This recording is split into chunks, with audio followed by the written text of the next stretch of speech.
Hello and welcome to the Success Showcase. I'm your host, Eric Lopkin from the Modern Observer Group. And with me, as always, is Chip Janiszewski from the Happiness and Success GPS. Chip, how you doing this week? Doing great. How about you, Eric? Doing fantastic. We are in the dog days of summer, Happy the August. start of August, and weather's heating up and vacations are going on. Good stuff. So, seeing as we're in the dog days of summer and people are going away and taking time off, we thought we would talk a little bit about putting together a summer reading list. And we've come up with about 10 books that you should read. If you can't read them this summer, certainly put them on your list. But if you've got time over the next month, these are 10 fantastic books that you can learn from, you can enjoy, and some of them, quite frankly, will change your life. So, Chip, what's the first one on your list?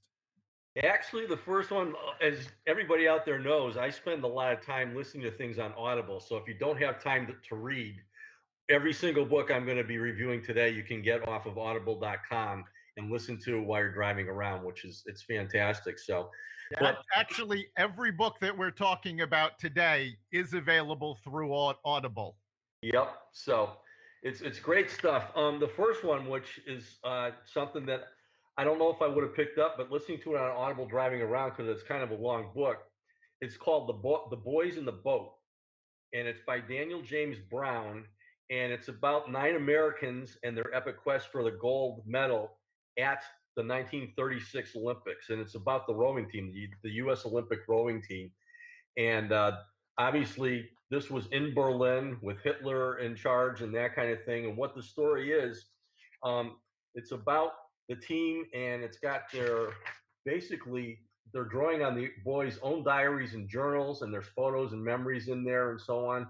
But it goes from back in the days when they were young and in high school and going through college. And the keynote person in there is one rower whose name is Joe Rance, who was a teenager without a family or prospects, who's rowing not only for glory, but to regain his shattered self-regard and to find a place he can call home. The crew was assembled by a really enigmatic coach out at the University of Washington, and then a boat builder that they actually had come over from Britain to put the boat together.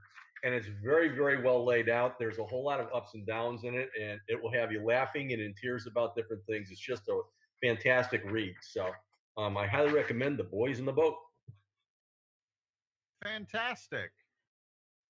I've actually never read that one, but it actually does sound very similar to The Boys of Winter, which is the story of the 1980 Olympic hockey team.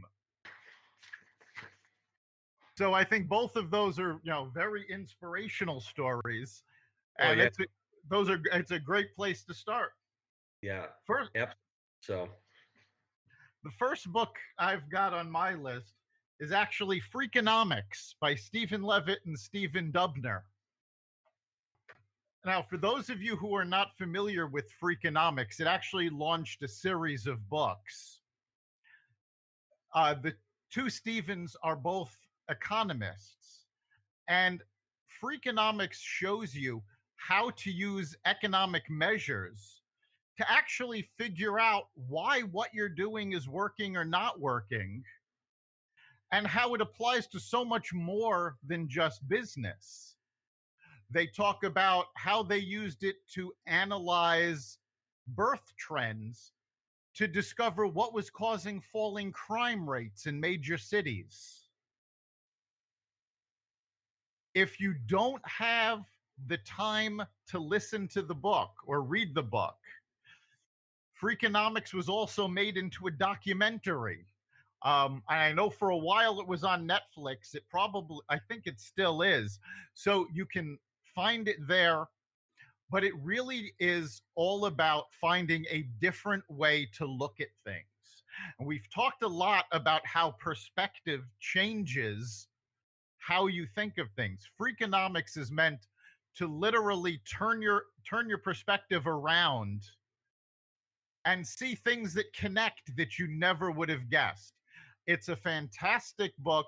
It is not meant for economists, it's meant for just regular people. So it's very easy to understand, even though they're talking about a complicated subject.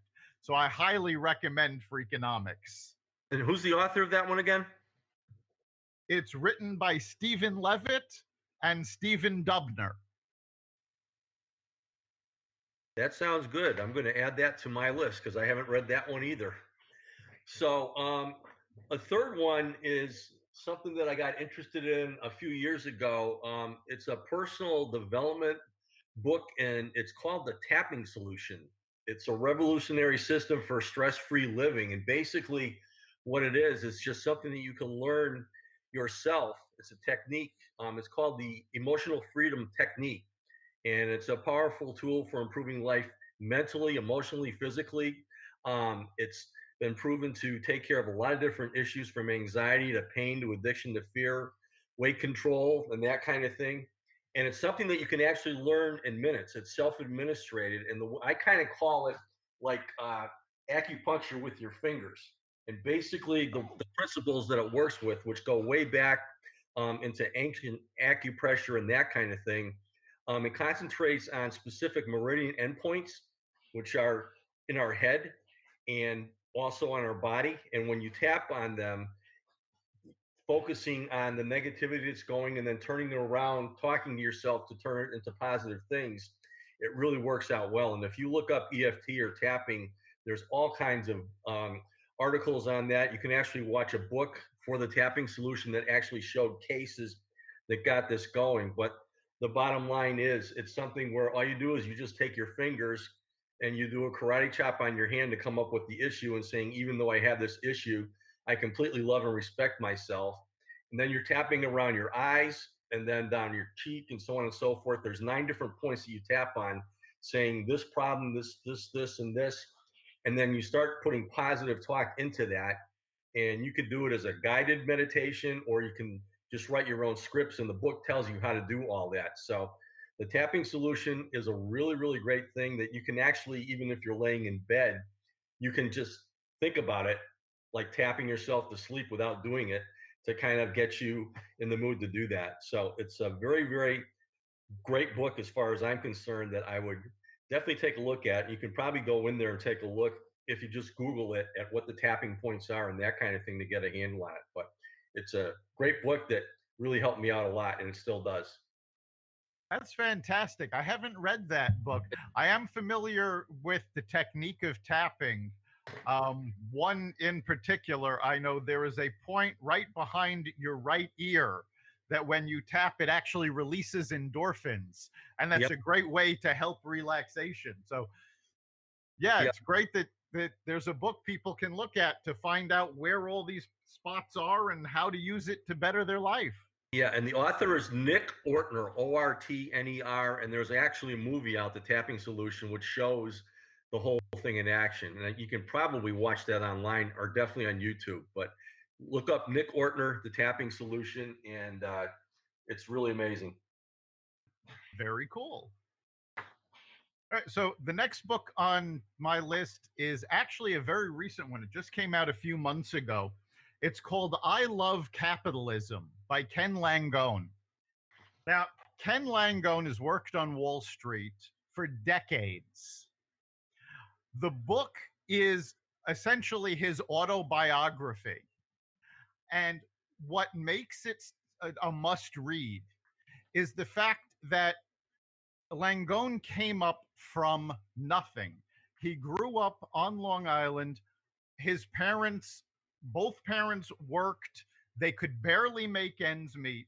And it's the story of how he got where he is through a work ethic. And he talks about having to work multiple jobs and how he managed to put together enough money to go to college and how he made money in college and some of the mistakes he made. And it's really interesting because Ken is not a young man. So he was growing up right after World War II and into the 50s. In fact, he talks about how he wanted to, when he turned 18, enlist in the army and go fight in Korea, except just before he turned 18, the war ended.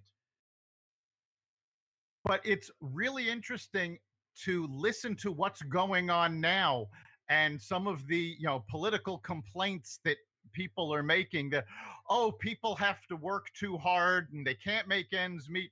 And this is from the 1950s, and the situation is very much the same. And it shows that these are not new problems. These are problems that people have faced over time ad infinitum. And people with the will to do it, who want to work, who learn how capitalism works, always manage to escape these circumstances. So it's a really great story. Again, the author is Ken Langone, and it's called I Love Capitalism. Now I have another book to add to my. I got a feeling I'm going to add 5 books to my list today, Eric. So I think I am too.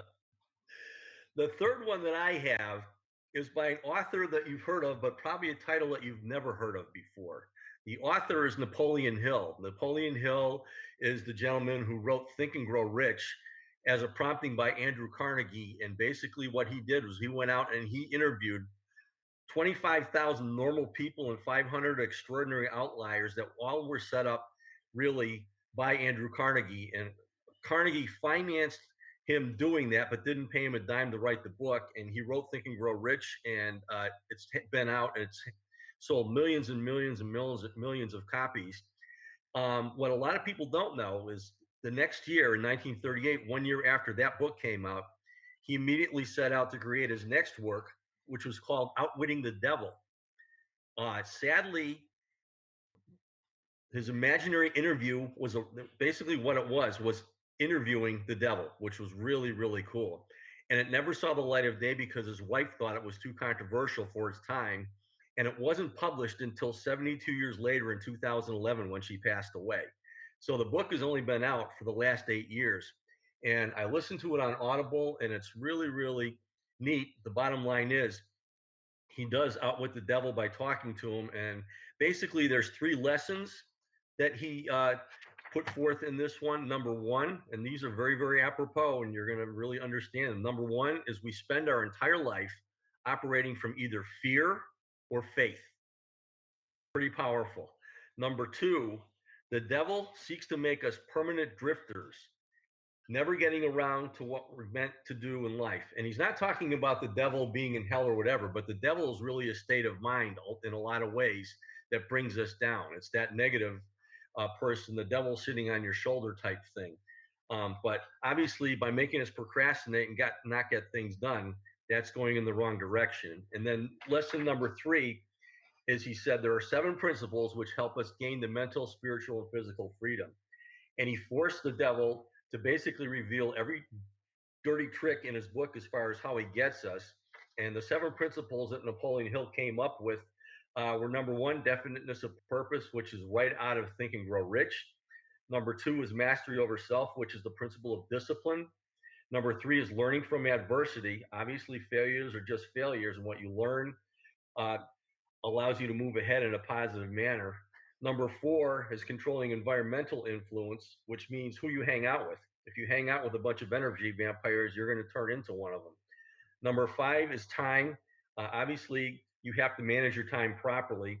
Number 6 is harmony, and this is basically sharpening the saw in the 7 habits of highly effective people. It's basically mental balance, spiritual balance, physical balance. And then number 7, he cautions us to always act, but caution is to think before you act. So it's a really, really interesting book. Obviously, it's great to listen to on Audible too, but it's very entertaining, and yet it's very, very useful. It's called Outwitting the Devil, and it's by Napoleon Hill. Yeah, I've heard about Outwitting the Devil, and it was actually introduced to me through the story of that, how it went so many years without being published. I have not yet had a chance to read that one, so that's another one I have to add to my list. Okay, my pen's ready for your next book. Next book I have is called The Goal, and it's by Eliyahu Goldratt and Jeff Cox. And what the goal is, it's a book about what's called the theory of constraints. It's actually written as a novel. So the story is about somebody trying to overcome these problems he's having at work. And what it talks about is the theory of constraints. And what that is that every process, everything you do basically has one weak point. And by working on that weak point, that's how you improve the entire system. Because no matter how strong or weak that weak point is, as the weakest part of your process, it's holding back the rest of the process. Now, it's used a lot in manufacturing, and the storyline follows the problems through a manufacturing plant. So when they're talking about the theory of constraints they're literally talking about a piece of machinery that's holding up an assembly line. But the theory itself works in any process, and you can apply it to your life, your work, because when you really examine what you're doing, there's usually one point that is holding up everything else, and that's determining the speed of your progress. And if you can work on that point and figure out how to overcome those constraints, you can achieve so much more. You know what? I actually read that book back, I'm guessing late 80s, early 90s, back when we had our manufacturing plant. For those of you who don't know, I come from a manufacturing background. My grandfather started a plant out in Wisconsin that's still going strong. And they actually started reading the book out there. And the business itself is actually located down in New Haven, Connecticut. So they came out here for like a 2-week intensive goal workshop so they could put those principles into action at their plant. And we did that too in Connecticut. And basically, what it does talk about, it's the theory of constraints, and there's always the one bottleneck that is slowing everything down, and you have to keep that bottleneck busy at all times and increase the capacity there because everything else is not going to work without it.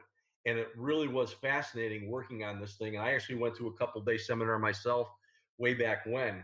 And so that is a fantastic book. And it is told in storybook fashion, but the goal is something I highly recommend. So I'm glad you brought that up. Yeah, I think I read it originally about 10 years ago. It's been out for quite a while, but it definitely, if you haven't read it yet, it's a good read. Absolutely. So the next one is actually one that we've discussed in our book reviews in the past, and this one is called The Energy Bus by John Gordon. It's 10 rules to fuel your life, work, your team with positive energy. And the way that I found out about this was 5, 6 years ago, back when Brianna Stewart was a star at the University of Connecticut women's basketball team and won 4 national championships in a row and 4 Players of the Year in a row. #1 draft choice in the WNBA. When Sports Illustrated interviewed her, she said, "I'm not only bringing my talents to the Seattle Storm basketball team, I'm going to bring positive energy." And she referenced this book, The Energy Bus by John Gordon. And the story of this is a gentleman named George who's having a tough time at work and having a tough time at home and everything else, and is just way down on everything. And he's got a big product launch coming up at work that he's the manager for, and they're running into all kinds of problems. And he gets up one Monday morning and goes to his car, and there's a flat tire. At which time he remembers that his wife told him 6 months ago to get the flat that's right in the trunk repaired. So basically, he asks for a ride to work, and she says, "Take the bus." And he hops on the bus. And the very, very first day, there's this very positive gal on there that says, "Welcome to the Energy Bus." And he's saying, "Oh my God, what's this all about? Thank God I only have to do this for one day." Well, he takes the car in later that day and finds out that he would be in a crash if his brakes don't get fixed because he ignored a recall 6 months ago. So the car's stuck 2 weeks. He has to ride the bus. And what this is about him coming around because of the positivity on the bus, bringing everything through work. And basically, they concentrate on 10 different principles. And at the end of the book, he actually has a very, very positive product launch, becomes a lot more positive person, their marriage is getting better, and all kinds of other things. And it's just by putting energy into your life. And basically, the new title there is CEO, Chief Energy Officer. And there's 10 different rules to fuel the positivity. A couple of them are: you drive your own bus, you're 100% in charge. Desire, vision, and focus move you in the right direction. You have to fuel it with positive energy. In the management and scenario, you have to invite people on your bus, share your vision, get them involved. Really, really important. No energy vampires allowed. These are the ones that suck all the life out of everything, and they need to be kicked off the bus. Uh, Drive with enthusiasm, love your passengers. It's a really, really fun book on the way that it's written. And he built a business out of this and actually teaches these principles to business. So if you actually get this book on Audible, again, it's the Energy Bus by John Gordon. He actually is the one who's telling the story on there. So the Energy Bus is something that really will help you out in the workplace, and it will help you out in life, because the bottom line is we could all use a whole lot more positive energy, and it's our choice to have it. Yeah, we've talked a lot about positive mindset and having energy, and that's a great book for people to read to really help supercharge their own energy and see how to get there. So the next two books on my list, I'm actually going to combine them and talk about them together because they really do form a part one and part two. And these are from the Rich Dad Advisors series. And it's Start Your Own Corporation and Run Your Own Corporation, both by Garrett Sutton. And why everybody should read these two books is because people have a very narrow view when you hear the word corporation. You hear that and people think, oh, Fortune 500 companies, big business, that's not something for me. And what Garrett does in these two books is to show you how you can start your business, choose the right business structure for you to protect yourself about what goes on, and how all of these big corporations are making money and limiting their liabilities, limiting their taxes, and you can use the exact same strategies. So it's all about how you, as a single person, not even as a whole company, just you yourself, can create your business and form a corporation and protect the money that you're earning, pay less taxes, and use these corporate strategies to build a small business and then build that small business bigger and bigger. And it's a great place to start because it is very much a textbook, and it goes through what a sole proprietorship is, what limited liability companies are, what partnerships are, and what are the pros of each form, and what are the cons of each form, and what you have to be careful of, and how to do it right. And it's so much easier to do these things from the start correctly than it is to fix a problem because you didn't do something right early on. So I highly recommend these two books. And again, it's Start Your Own Corporation and Run Your Own Corporation by Garrett Sutton. And again, they're part of the Rich Dad Advisors series. So there's a whole bunch of Rich Dad Advisor books for legal forms and for real estate. And they're a great place to really see how you can be making more money and be more successful. Yeah, I've written those down too. Obviously, Rich Dad Poor Dad is a great, great book, and And that's the book that started it all. this whole thing, which is fantastic. So, um, going along those lines, I wrote down several books, and I think the one that I want to finish with is something that we all, if we take this to heart, we're going to make ourselves better, and we're going to make the whole world a better place. And it's the all-time classic by Dale Carnegie called "How to Win Friends and Influence People." And the bottom line is how we respond to things means everything. And with me talking about being the happiness and success GPS and saying that we own our responses, most people just automatically respond with their initial reaction to things, which is just a feeling. And their initial reaction to things, maybe to snap at somebody or to say you're wrong or this or that or whatever without even thinking about it. And what this book does is it actually teaches you to pause before you respond, and it influences you with positive ways to do things. So it's divided up into 3 sections, and each section has 6 pointers, which are just titles, which there's something that's written about each of these things. And the first one is 6 ways to make people like you. One of the simplest ways is just to smile at them and to listen to them and things like that. So that's number one. The second section is 12 ways to win people to your way of thinking. And what this does is it's treating people with respect. And the bottom line is knowing that there's a lot of good in them and that they have a lot of talents. And it makes it a whole lot easier to talk to them about something that we maybe need to correct and that kind of thing before we do that, instead of just saying you screwed up here, you got to get this thing right. The bottom line is if you look in the mirror and you ask yourself, how would you like to be treated in situations like this? All those answers are in this book, How to Win Friends and Influence People. And the last section is 9 ways to change people without arousing resentment. And these are leadership principles. One of the best things to do is talk about your own problems and your own gaffes before you talk to an employee about something that's happened with them, so that you seem more human. But the bottom line is if you go online, you can actually download all these different principles, and if you print them out and you practice those, you are going to become a much better person. And I will say, it's just a blanket statement, but if the whole world practiced the principles in this book, the world would be a far better place with a whole lot less conflict. So it's How to Win Friends and Influence People by Dale Carnegie. I highly recommend you get that. Yeah, that's a classic that's gone back decades.